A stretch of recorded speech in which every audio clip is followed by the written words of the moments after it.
Hello and welcome to the JCN Clinic podcast show. I'm Jessica. And I'm Rochelle. And yes, that is the wonderful Roshelle Colegrove with us today. And I'm excited to have her on the podcast once again because she always brings lots of wisdom, lots of laughs. And we've been chatting about this particular topic together for the last, I want to say a couple of weeks, but it's probably been longer. Since she got back from her holiday, and we thought that it would be quite timely to have a discussion about her bubbling passion since she got back from Italy. Hey, Ro? For sure. So what we wanted to do today is actually talk about a few different concepts with respect to travel. And we're talking specifically, which Rochelle will be sharing a lot about Italy, but this will sort of fold over into the concept of the Mediterranean diet, which a lot of you may be hearing a lot about, have been hearing a lot about for some time. It's very hot right now in the gut testing sphere. And we wanted to talk about like the whys of the Mediterranean diet beyond just nutrition. Like we will be discussing nutrition, but as Rochelle will share, and I'll definitely share as well, there's sort of some deeper, really important aspects to the Mediterranean diet and it culturally. But we also want to touch on travel as well, as far as nutrition and navigating healthy eating and potentially food intolerances, because it is that time of year where there is a lot of travel, we're getting close to Christmas, so people are traveling around a lot. Maybe that's just internally within Australia, but we do have international listeners, and some of you might be lucky enough over Christmas to be going overseas to heading to Europe and experiencing the Mediterranean diet. If you are, could you take Rochelle and I with you? Yes, please.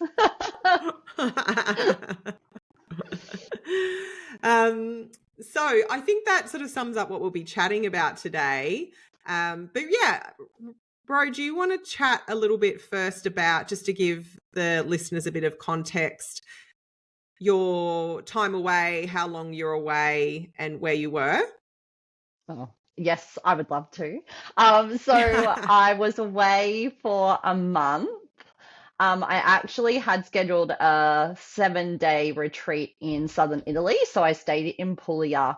And it was a food, and it was called Savor the Slow. So it was all about slowing down, experiencing the food and the culture in Italy, in particular southern Italy, which is just stunning. If you haven't been, highly recommend. It was amazing. But we were actually in a masseria during that time, and so we were able to do cooking classes with the women there. They shared their recipes with us. We were able to look at their gardens, and all of the food was produced there. And so that was the whole reason for the trip. So I did that for 7 days. But as part of that, I also traveled around Italy, and I actually stayed in Italy the whole time. So I did all the usual places. So I went to Rome, Venice. I went to Bologna because it's the food capital, and so obviously I had to go there. And then I'm trying to remember, Florence as well. Where else did I go? I think Venice? Yeah. But yes, Venice as well. Yeah, Venice. Yeah, I think that was it. Oh gosh, who knows? I ended up having to go back to places because I didn't feel like I'd spent enough time there. So I just went back. But for me, it was about experiencing the different foods in the different regions, because I think I'd never been to Europe before, never been. So for me, I actually was so surprised at how different the food was in the different places in Italy, in particular southern Italy, and then when I traveled to like Rome and Florence and Venice, but even in between Rome, Florence and Venice, how different the food was as well.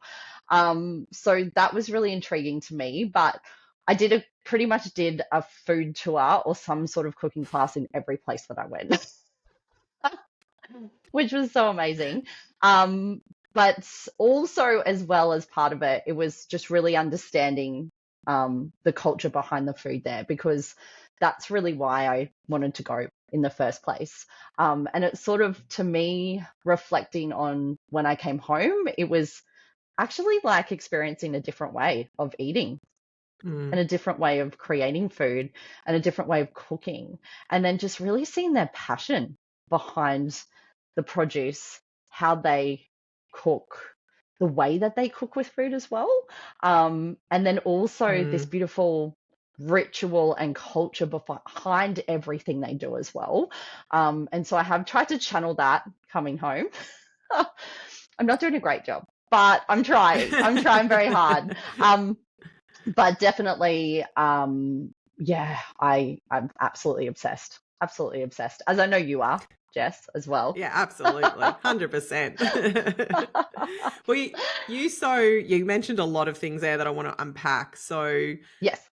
firstly, going to Italy, Mm, obviously epitomizing that Mediterranean diet, going there with such a foodie heart and interest in the food culture.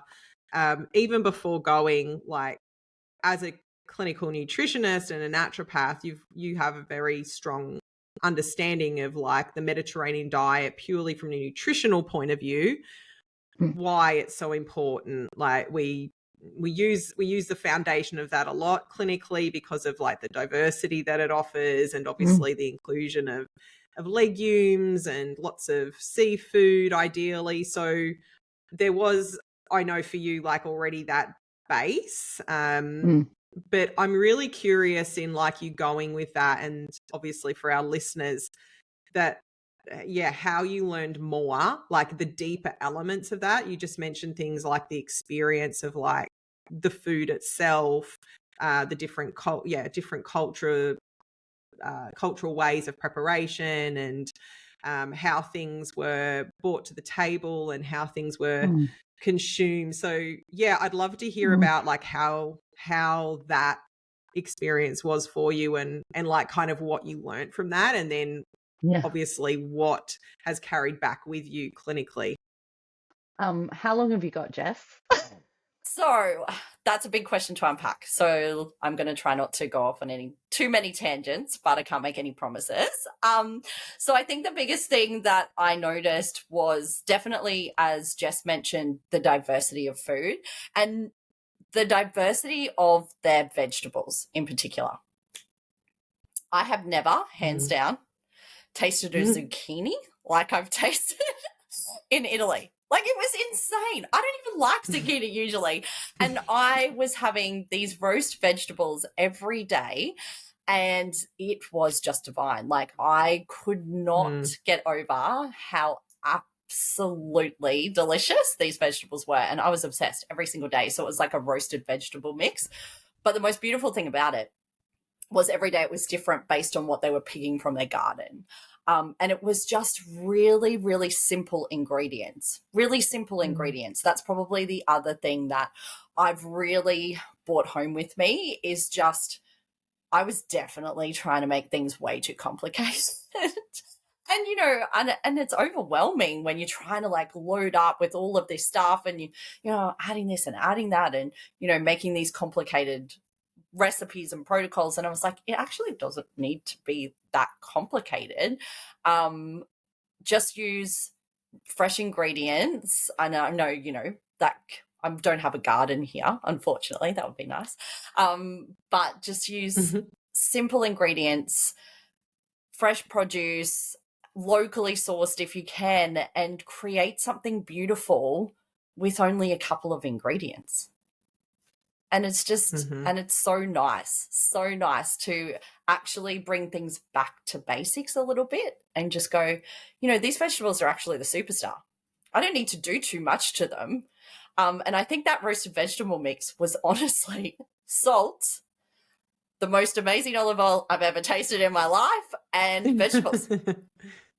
And that was it. That was all it was. And they were roasted. And that's what we ate for breakfast, lunch, and dinner. Most days there was that component to every single meal. And I think like that really made me think about how complicated myself, like I make things like all the time. And then Mhm. also how complicated I think like clients can as well, because it is quite overwhelming when you're trying to get all of the meal components together and you're trying to like create this nutritious meal, when really like there is perfection in simplifying things and having that diversity of foods and really just focusing on, you know, vegetables as being the superstar rather than us focusing on having like your meat sauce, which is, you know, what we generally do in Australia. It's like have your meat sauce and then like all the rest is, and the meat is the star, and then having all the rest of the components is like a side dish. And so I think like in Italy, it was more, no, the vegetables and that produce is the star, and then everything else is just the side dish. And that to me was just like, I was like, well, this is so cool. It was so cool. Like, I just loved it so much. And, you know, I was actually quite surprised because I thought when I went over there, I was going to overeat. Like, I honestly thought I was going to overeat. And we're going to talk about this in more detail as part of this podcast topic. But I didn't overeat at all.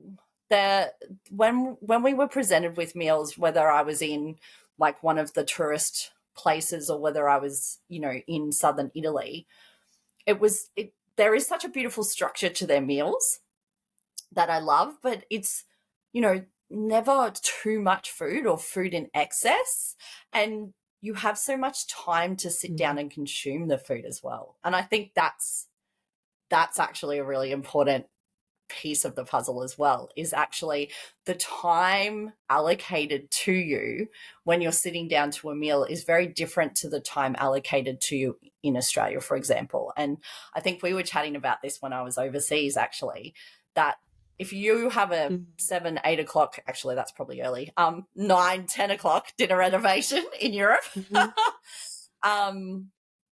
you have that table for the rest of the night. There aren't any other sittings. You have that table the whole night, and you just get to sit there and enjoy the meals you're eating, share them with loved ones, and it's a really beautiful like community sharing. Everyone's laughing, no one has phones. It's just a really different experience to what we experience in Australia. Really different. And not having phones at the table was just,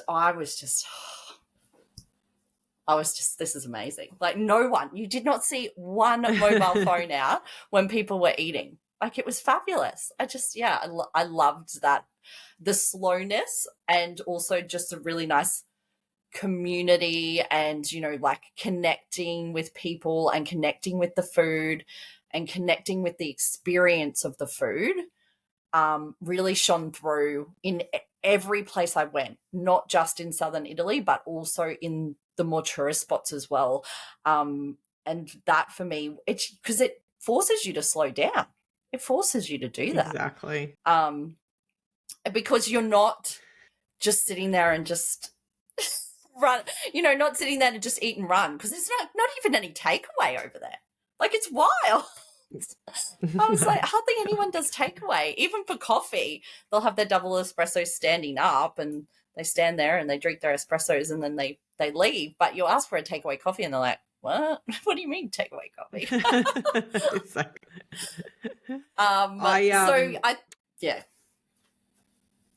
I really love even those sort of two aspects you've pointed out there, how much that comes back to that deeper element of like how we eat and how our nervous system affects our health and our well-being. Because again, you've got like the nutrition aspect of eating Mediterranean, but you've pointed out like the simplicity, like the beautiful simplicity of ingredients, but even just the stress that takes out of it by paring things back to simplicity, and not having that pressure on having to create something with like loads of ingredients, which can often come by, again, the society we live in and maybe the extensive use of social media. So sort of being able to pare back and understand those basic elements of beautiful ingredients together, but definitely that like time element, like, and the space to eat is so profound. Like, I know for someone like like all of us as practitioners at the clinic, like we are constantly working on this concept with clients. And I know for you, who's so heavily embedded in that sort of area as far as the nervous system impact on the body, like it must have been, you know that, like, you know it like clinically, but again, to experience that, and not only to experience it yourself, but to see like a whole culture that consumes food in that way, like it might, yeah, I imagine, I mean, I know that feeling because I've experienced it, but yeah, I imagine it was for you like a huge eye opener at a deeper level. Yeah, and I definitely have been focusing my attention on that a little bit more with my clients, because it has brought so much awareness to me in terms of like the profound impact it has. And yeah, like actually talking about these concepts and how we're eating our food, and are we distracted? Do we have phones at the dinner table? Do we have the television blaring while we're trying to eat our food? Are we rushing and racing around while we're trying to eat as well? And I know that we can't all sit down for 2.5 hours and then have a siesta in the afternoon. Like, I'm not saying that it has to get to that. I mean, if you can do that, go for it. That would be amazing.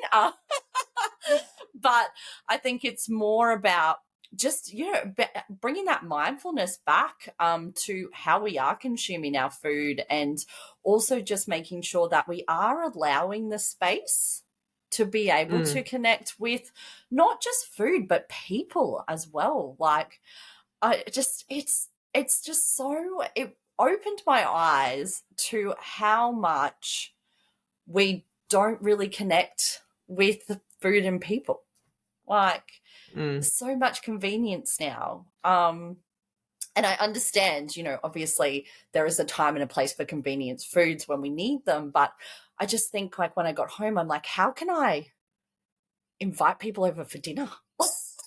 How can I share food with people? And I've been perfecting my pasta making skills. And so that for me is like a gateway to get people to come and visit me. It's like, come and eat my pasta. And even the pasta is just flour and water.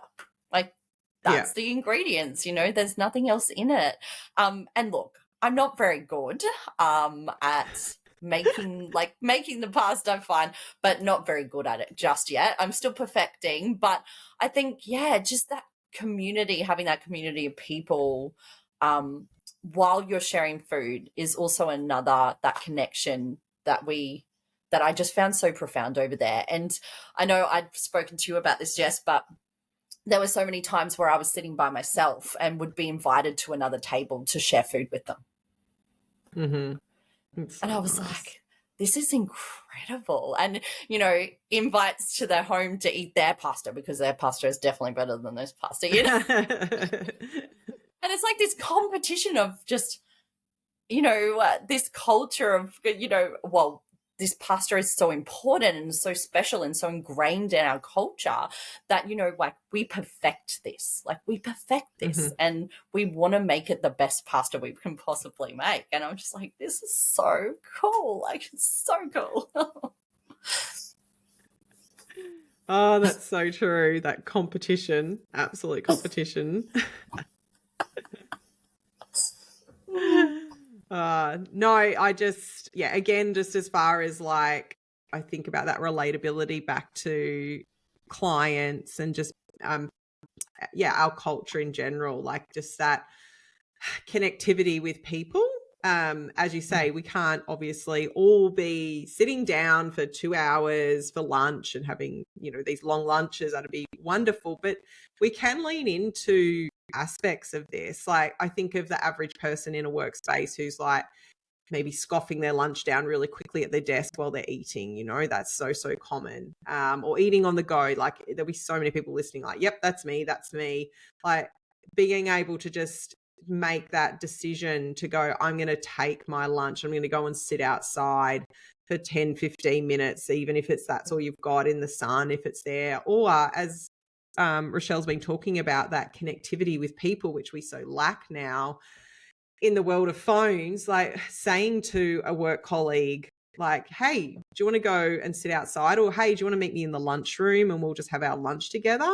Like, that alone is so important for like connecting with people and slowing you down while you eat. It's actually something that I even personally really look forward to when I go to Brisbane to the clinic, is to sit with the other prackies, and we'll sit in our lunch space, and we don't go down into the mall and sit there like Krista and I used to do that eons ago, but it's too busy, can't be bothered with that. But just for us to sit as a collective and take like an hour just to chat and eat our food, like it just fills your cup. And interestingly, as we're all doing that, no one's scoffing down their food and overeating. Like, we're all eating to comfort, we're sharing experiences, and it fits into our work day. So I think there's really important cues that you can take into like everyday life, and they're so powerful. Like, they do add up. Often I think with clients we see that, you can see that, like, how's this going to help? But again, like, we see this, and I'm sure you could probably even think of some recent experiences with clients, as I could, as to like when people just make these changes, how much they can see a reduction of like symptoms, like physical symptoms they're experiencing. Yeah.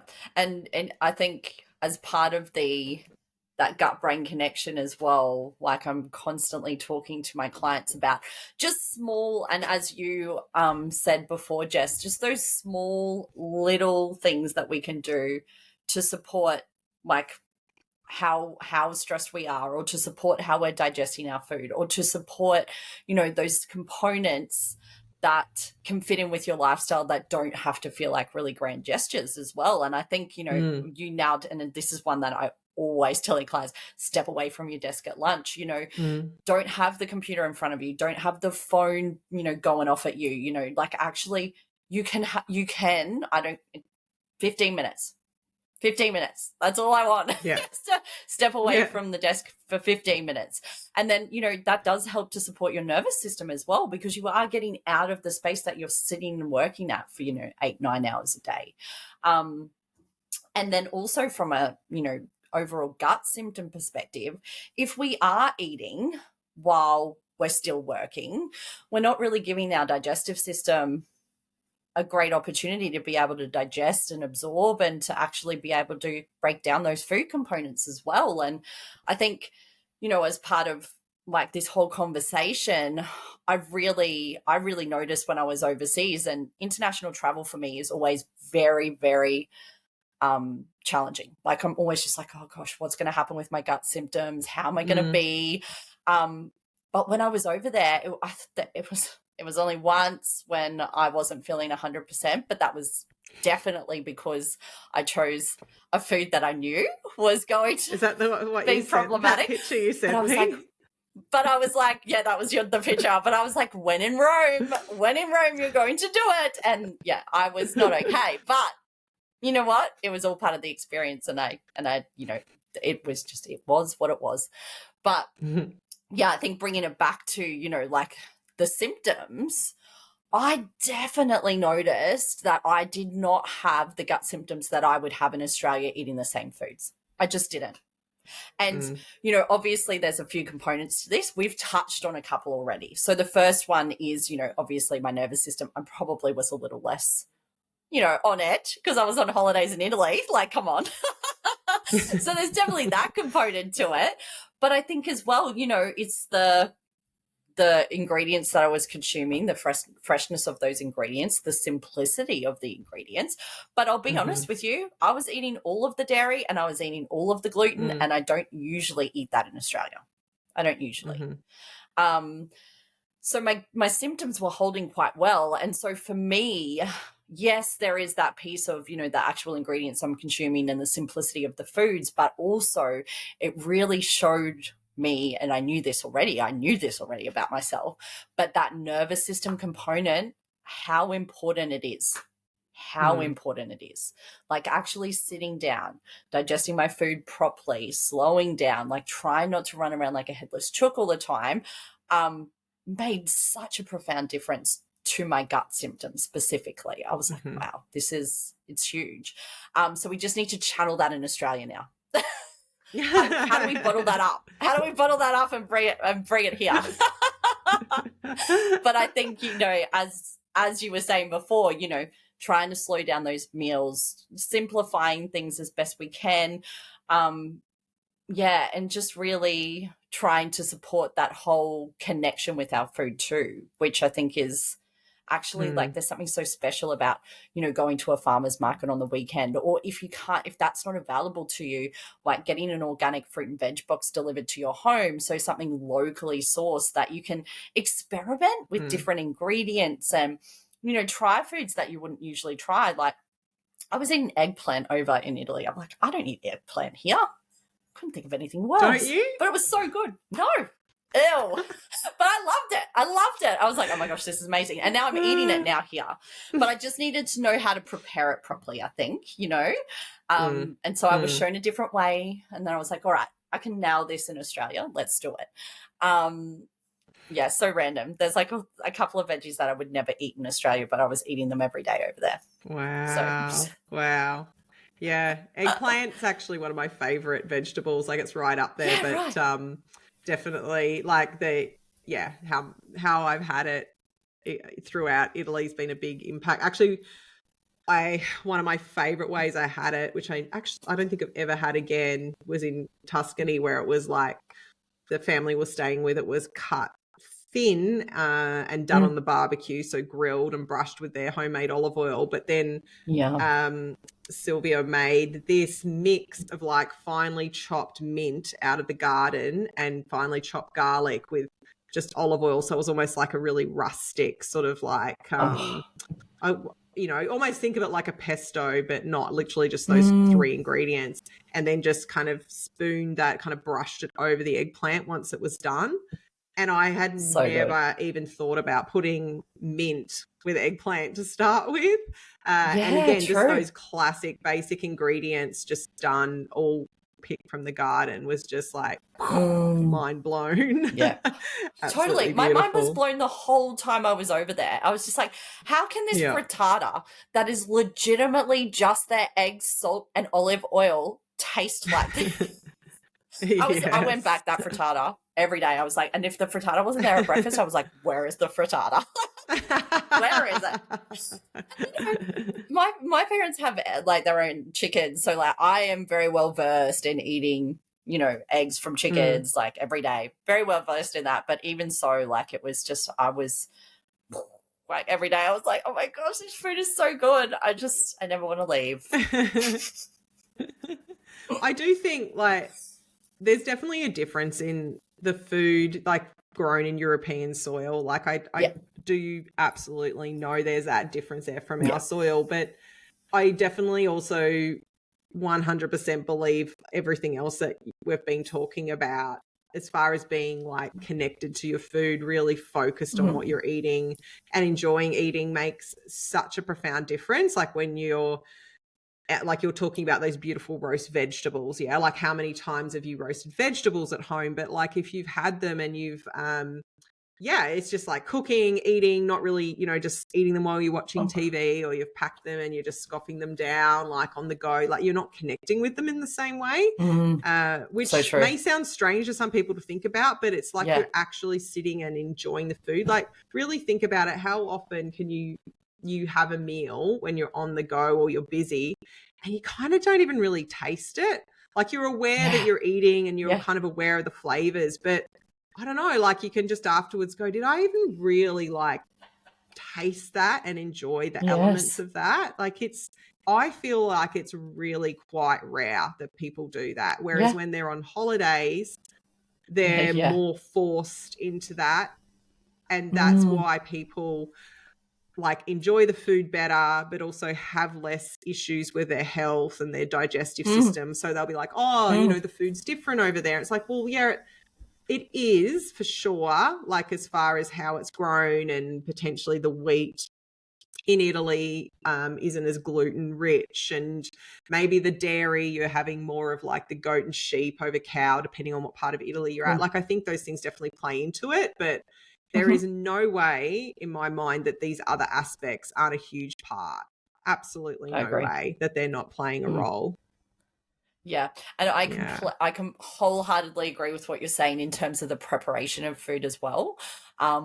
There's something so special in actually preparing your own food, like Yeah. sourcing your own food as well, and then preparing your own food, and actually like sitting down and eating a meal that you've prepared for like yourself, Mm. whoever it is, for family, for friends, whatever that looks like. But there is like this just layer of intention to it.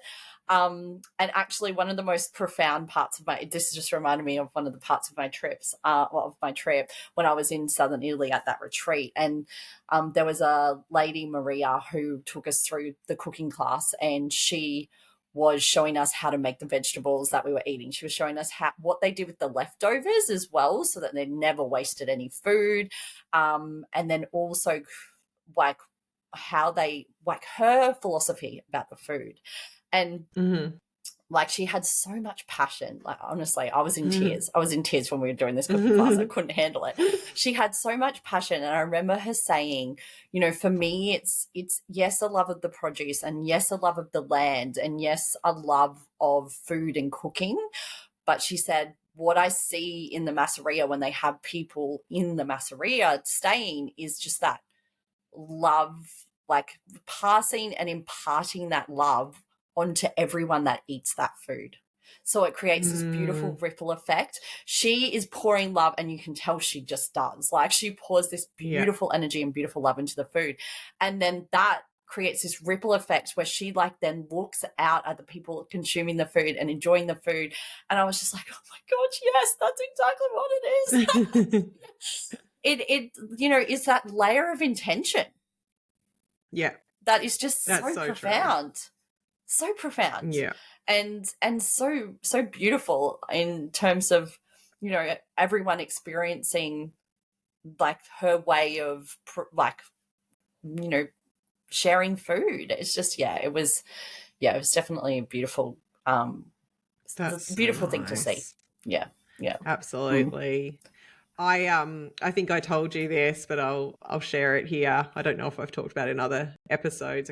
I just can't remember. But as far as one of my most magical experiences around this concept was in Tuscany with the family that I was mentioning before, and they've become quite good friends of ours now. So when we go, we always see them, and they will, without fail, like every meal that is had in that house is like either around the table shared or outside when the weather's nice, under the trees around the table. Like it's always in that manner. If it's lunch or dinner, there will always be their homemade wine. If it's breakfast, it's always like the coffees and so forth, although I do bring my matcha to the table, don't you worry about that. Of course you do. But I do. So we were having it was a beautiful weather, so we were outside. So the dishes were coming to the table, and there was like a mix of some salads, some very like basic Tuscan couple of ingredient salads. There was some proteins. There would have been, I can't remember what, but there would have been some sort of carbohydrate. So a real mix. So we're sitting there and everyone's talking, or, you know, pouring the wine. And I just, in my fashion of like how I've learned to be, not to be around food, but I guess as far as how we eat, is that I straight away start like putting a bit of everything onto my plate because I feel like that is very what we do. And so it's Sylvia and Michelangelo that we stay with. And so I put some and start putting another, and Michelangelo leans over and he puts his hand on my arm and he's like, Jessica, one at a time. It's like, no, Jessica, just one. You enjoy that and experience that dish on its own, and then you go for that. Do not mix. And he was very, very like that. He's very adamant. Like he was like, no. And it really stuck with me because I was still in that moment of like being with people and enjoying food, but just kind of like falling into that habit of like, let's get all the things and just like get them into me. But it really kind of pulled me back to like, let's experience this for what it is, and then like slow down, enjoy that, and then move on to the next. And it was just, it just was one of those moments that really, really stuck with me. I mean, there was many of moments at their house because they grow everything. They're pretty much self-sufficient. So I learned so much. But yeah, it was beautiful. But it just sort of plays into that concept of like how we just need to, even sometimes when we're there, just to go, yeah, that's okay. We don't have to like be worried about missing out and getting everything in really quickly.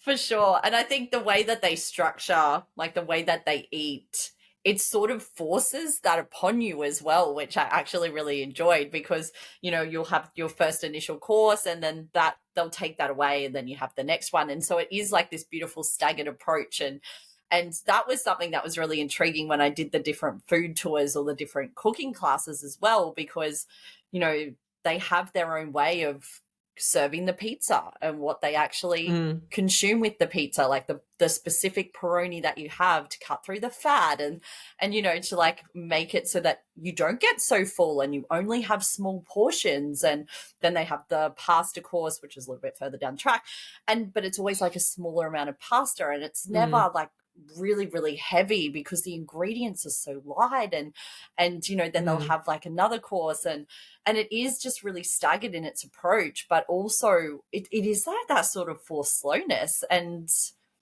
because you're sort of just having one meal at a time, exactly as you said. So yeah, there is definitely, it is actually beautiful to experience just like one meal at a time. It's like, wow, this is crazy. Exactly.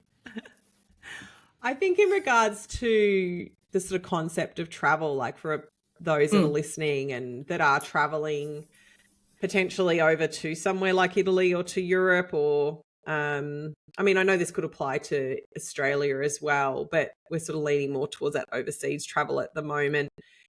Is there anything else that you would add to that as far as navigating it from a point of view of like maybe gut issues or like food intolerances and so forth? I mean, it's interesting with what we've already talked about, but yeah, I'm just curious if there was anything else that you took on board yourself or maybe things that you've shared with clients. Yeah, for sure. So I think I definitely did my research in terms of like places to eat that were quite similar into like what I would usually eat. The hardest thing was breakfast for me in Italy because I'm a very savory breakfast person and they don't really do a lot of sit down, like it's very rare to find a sit down savory breakfast. So that was actually quite challenging for me because I wasn't eating a normal breakfast that I would usually eat. But in saying that, when I did go to different places, I would try to stick to things that were like quite usual to what I would usually eat and then see how I responded to that first, I think. And then, you know, as I started to experience, you know, eating particular foods and feeling good, then I sort of started to stretch like what I was eating to things that maybe I wouldn't usually eat in Australia. But in saying that, I would only maybe potentially do one meal with like one of those components rather than trying to go a meal that had all these different components that I wouldn't usually eat. So in terms of navigating like less gut symptoms for me, and I think, Jess, we spoke about this before I left as well. It was like, okay, I kind of need to decide, am I going to have a meal that has gluten? Am I going to have a meal that has a little bit of cheese that I wouldn't generally eat? And actually like be quite like calculated in terms of like what food I was having, and then only do that maybe once a day initially instead of having 3 different meals where I'm eating food that I wouldn't usually eat, because that's not going to end well for anyone. So for me, that's what I tried to do. I mean, I've definitely pushed the limit on cheese, not going to lie, but I think, you know, it's about controlling what you can control, and sometimes you can't control. So like that was interesting too, because as I said, for breakfast, I couldn't get my standard breakfast, so I had to think outside the box. But as long as I was eating maybe one meal a day that was a little different to what I would usually eat, but then, you know, for lunch I would be having a protein source and vegetables, for example. And then for dinner, you know, I'd choose something that wasn't as carbohydrate heavy, as hard as that can be sometimes in Italy.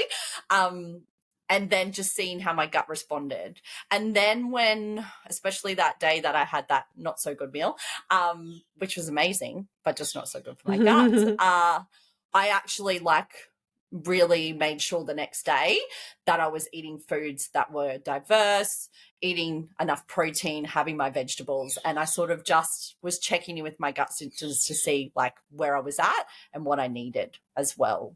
So there was sort of, a little bit of being mindful of what I was eating. That's actually really helpful. That's so, I think a lot of people will take a lot from that as far as how you've just explained navigating it and just being more mindful of what you're choosing. And it almost reminds me of when we talk to clients with respect to even just day to day at home, as far as like gut issues and food intolerances and how much do you push it. And it's like if you're in a situation as far as like just going, let's just open the floodgates, like you've been very like, okay, I'm here to enjoy, but I'm also like looking at what my options are and choosing them wisely and testing. And I think that's just so smart. You think you're a clinical nutritionist looking at it all that way. Well, I mean, I also knew that I didn't want to spend half of my holiday with an upset stomach as well. Right. And, you know, we hear so much from our clients that they go overseas, especially to Europe, and their gut symptoms are pretty well controlled. I know there is a massive, like, we know the connection between your gut and your brain and how powerful it is. But I know that my stress is very linked to my gut symptoms. So, like, I didn't want to be adding foods in that were going to, you know, increase my symptoms. And so I just kind of did baby steps initially just to kind of test the waters, I suppose. And then when I felt like I was tolerating the food okay, I was like, okay, well, then I can push the envelope just a little bit, see how I go. And I was all right. And then maybe push the envelope a little bit more with that buffalo cheese. I don't know, burrata. Just push the envelope with that. But I think, you know, it's that constant checking with your symptoms as well, in terms of like, how am I feeling today? How am I feeling today? Yeah. Because if you're already not feeling great in your gut and then you go and eat a meal that, you know, you wouldn't usually eat with a couple of different variables in it, you're probably not going to feel wonderful after. Like, exactly. Yeah. Exactly. Yeah. And you're there to enjoy yourself, as you said. Totally. Yeah. I definitely still enjoyed all the food over there. Don't get me wrong. I was just but I had a whole month to be calculated with my approach. I was like, don't go bull at a gate, Rochelle. You want to, but don't go bull at a gate. Just baby steps here. Come on. No, look, I definitely very, very much the same. Always do like to approach it in that way. But yeah, I think Italy specifically, absolutely, and agree about the breakfast. Because of the length of time we had there and where we were staying, I could often make my own breakfast. So I did fall into like the sort of cliches of Italian breakfast, but I would make my like own breakfast cakes and things like that. So I would just eat breakfast cake. There was a lot of breakfast cake activity on the website, on the blog that when I was in Italy. But yeah, I would have like breakfast cake with yogurt. So I was like, well, I'm still I want to have cake with everyone. So I'm just going to make up my own. But yeah, you're right. Like it's a bit more challenging, particularly as a nutritionist, where we want to we know how important protein is, and everyone's just having their pastry and coffee, and you're just like, but I need my protein. Yes. Where is my protein? That's so true. That's so true. Yeah. Yeah. And if you probably another tip I'd throw in too, but I don't know about I imagine most countries in Europe would be fine with this, but you can take like, as long as it's not open, like you can take a little tub of protein or collagen over, because it's very hard to buy in Italy. They have a really good they have these health food shops in most big cities, but protein powder and collagen are just, for some reason, very rare and hard to find. So, you know, if you're for a short time, but most of us, like from an Australia point of view, if we're going to Europe, we're going to be spending quite a bit of time there. So sometimes having something like that can be quite helpful, like just even for, you know, a breakfast point. of you. I'm not saying just drinking protein powder, but like, again, Yeah. with a bit more time over there, depending, one of the things I did is I bought myself a like $20 or 20 euros little baby NutriBullet from like a junk store. Oh, yeah. And that was gold. Like I just used that a lot too in the like with just local seasonal fruits, and bought some almond milk and some protein powder that I had packed, and I could just whiz myself up a smoothie. That's so that awesome. was actually really good investment as far as like taking that and then having that little NutriBullet thing that I carried around.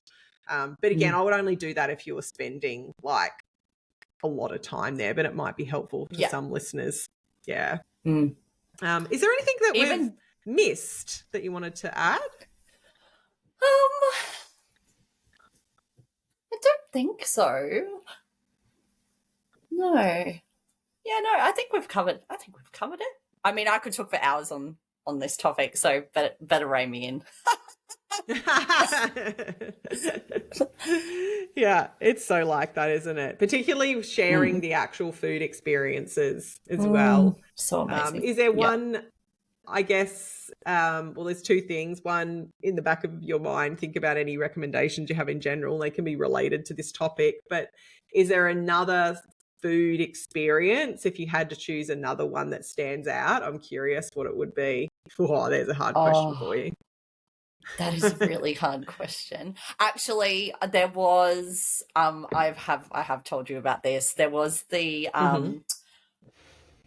restaurant in Florence that I went to, and honestly, oh my goodness. So I had a 10:45 p.m. dinner reservation. Now, listeners might not know this, but I am 8:30 bedtime every night. I'm usually up at 4. So I really needed to shift my eating habits when I got over there. 10:45 dinner reservation. I was sitting by myself, and I had the most beautiful experience, not just with the restaurant and the staff, but honestly, the food was just incredible. I ordered way too much for myself, but I didn't care. I got to take it home with me, so that was nice. But yeah, the ingredients and the food flavor. I had steak and vegetables as one of my courses. It was like their own version of roasted vegetables, and it just blew my mind. They had a pasta. It was a ravioli dish that I had. That was only just 4 ravioli. That was just absolutely, like, I can still taste it. Like, it's just so good. But the absolute most favorite thing was this ricotta cheesecake. Oh. It was warmed, and I have never tasted anything like, well, the ricotta in Europe was amazing. Like, I was obsessed, but this ricotta cheesecake, oh my goodness. I ate all of that. It was so good. It was so good. And that was actually the venue where I was invited to another table with a big group of people to sit with them, because I was sitting by myself. So that was really lovely as well. We had the best night. And there is that really, like, they see you by yourself and they just ask if you want to join them. It's like, yeah, I want to join you. You look like you're having so much fun right now, but you can't have my cheesecake. The cheesecake is mine. No sharing of the cheesecake. But yeah, I definitely, that ricotta cheesecake and that whole dinner experience was just absolutely beautiful. So yeah, definitely one up there as one of my most favorite experiences over there. I adore that. I absolutely adore it. Yeah, that's just so good. I could like rattle off about 1 billion as well. It's really, really hard, isn't it? Just it's hard to choose one. Yeah. But yeah, because I think I literally did almost every single time. I think every time I ate there, I was pinching myself every time. Yeah. I was just like, this food, this experience, it didn't matter where I was just pinching myself like, I can't believe that I'm here experiencing this, the food, like just looking around at everyone. I was just like, oh my gosh, like, yeah. Anyway, I spent the whole time doing that, the whole month. Yeah. Well, let's shift gears before we finish up. I didn't give you the heads up on this as usual at the start. any recommendations? We've been a little bit rogue with these lately, like as in haven't been consistent, even Carissa and I. So it may be related to this topic in some way. It might be completely unrelated. Could be to do with crazy, silly Christmas season ahead. Anything that comes to mind, or do you need a bit more time and I can throw one first? Yeah, you go first. Let me. Yeah, you go first. I'll sit here and think. You can think. Well, I was thinking this one actually just came to me. I had a few ideas rolling around, but this came to me while we were talking, and I thought it was very pertinent to today as far as what we're talking about. So I want to recommend actually an Instagram account, which I hardly ever do, with this whole concept of slow food, like being in the kitchen and enjoying making food for people that you love. And this is not someone overseas, it's actually someone in Australia. And she may actually be my sister-in-law, but she fits so perfectly into this. And she has an Instagram account called carlylee.cook. So I'll put it in the show notes. It's CARLYLEE.cook. Amazing, mind-blowing cook. Anyone that eats her food or has had the pleasure of being cooked for by her is just like, there's a spell that she casts in her kitchen. As Ro was mentioning earlier about experiencing like the love of that beautiful lady in southern Italy, Carly has a similar just net that she throws when you eat her food.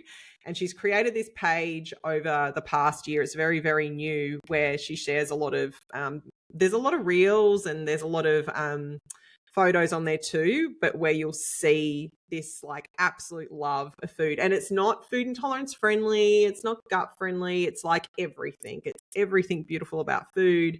There's definitely wine on there. So if you're a foodie and you love food and you love to experience that like love and joy of food, like go over there, have a look, have a follow, because it's just like an absolute delight. So that's my recommendation.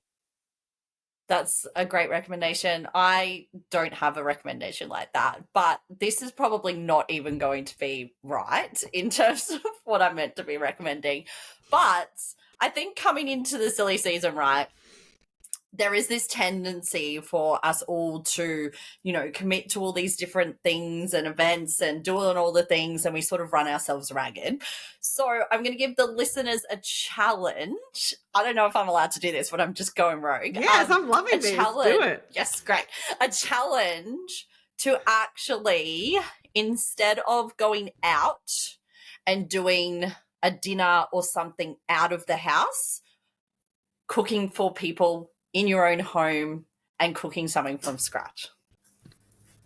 Oh, I like this. Yeah. That's your like instead of going down fantastic. And instead of getting someone else to do it, if you need a pasta recipe, I can definitely provide that to you. Just reach out to us and I'll totally give that to you.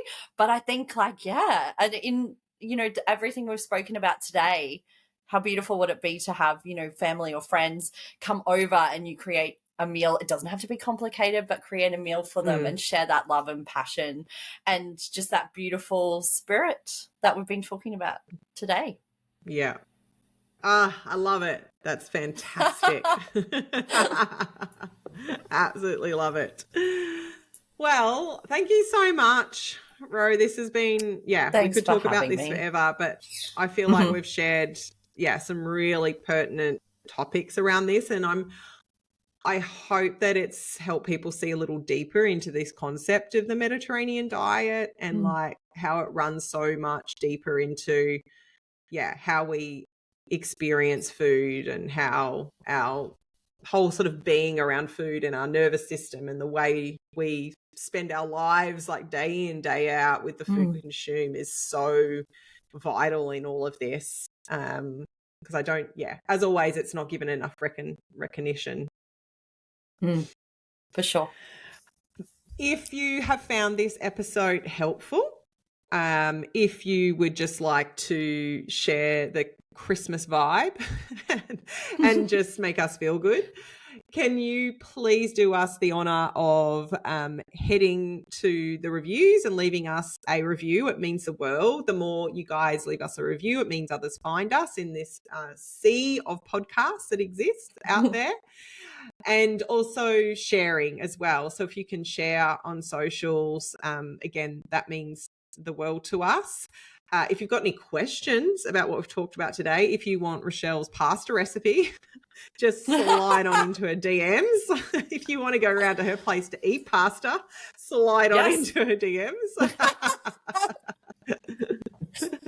Absolutely. I'm so keen on this. Well, we haven't said anything yet, guys, but next year we are definitely, without question, going to be bringing back some of our JCN events. So maybe part of that will involve Rochelle cooking pasta for everyone. Love. I'm so keen on that. But yeah, thank you so much for listening. Really appreciate it. And we will catch you next time on the show. Bye. Bye.